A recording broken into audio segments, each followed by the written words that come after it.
Je partage l'avis présenté par la collègue Félicie Girard en soutien à cette proposition de règlement européen sur la restauration de la nature.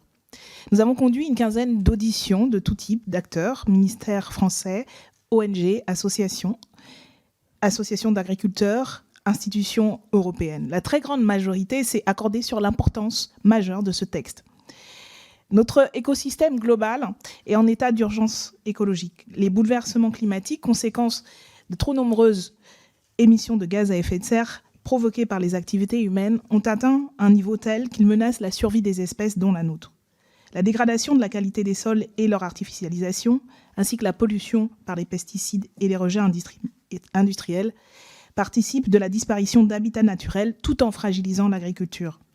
Ces phénomènes provoquent une régression massive de la biodiversité et une 6e extinction des espèces à un rythme jamais constaté depuis la disparition des dinosaures.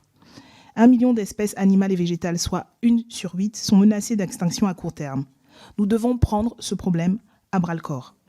La proposition de résolution européenne va, de ce point de vue, dans le bon sens. Ces objectifs sont ambitieux mais nécessaires. Pour les atteindre, il faut y mettre les moyens financiers, comme l'a expliqué la collègue Girard, et humains également. C'est un point essentiel de notre avis. L'aide indispensable à apporter aux agriculteurs, paysans, pêcheurs, pour leur permettre d'être partie prenante de ce changement. Ils en sont les principaux acteurs. Ce soutien doit se déployer de manière à ce que l'accent ne soit pas mis uniquement sur les grandes structures agricoles intensives au détriment des petites exploitations. C'est un des grands défauts de la PAC, dont une partie du financement dépend du nombre d'hectares exploités, favorisant de fait les grands propriétaires et ne permettant pas de soutenir suffisamment le modèle pourtant très vertueux de la paysannerie. Et on retrouve ce modèle qui est devenu presque une exception en Europe, dans les pays de la Méditerranée, alors qu'il a quasi disparu au nord de l'Europe. Ça nous a été indiqué lors de nos auditions. Nous plaidons donc en faveur d'une aide à la fois nationale et européenne, qui ne cible pas exclusivement les grandes exploitations intensives, et qui, toutefois, doit les accompagner vers un modèle durable. Nous souhaitons un dispositif de soutien, notamment envers les petites structures orientées vers l'agriculture biologique, le circuit court, le pastoralisme et la pêche artisanale. Cette aide devrait être fondée sur les actifs, c'est-à-dire celles et ceux qui produisent, et ne doit pas seulement dépendre du nombre d'hectares. Il nous semble important également de répondre à une inquiétude entendue lors des auditions.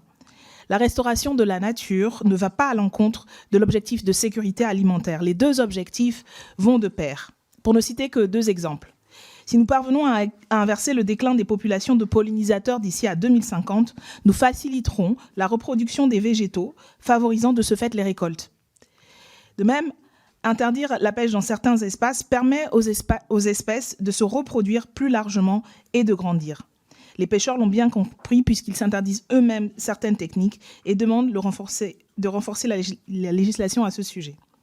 C'est pourquoi nous soutenons les objectifs de cette proposition de règlement et demandons à les rehausser. Nous appelons à ce que la couverture par des mesures de restauration à 20% des zones de l'Union d'ici à 2030 s'applique séparément des zones terrestres et aux zones terrestres et aux zones maritimes, sans compensation possible de l'un vers l'autre, car nous souhaitons défendre une position ambitieuse à la hauteur de la crise actuelle des écosystèmes et du climat.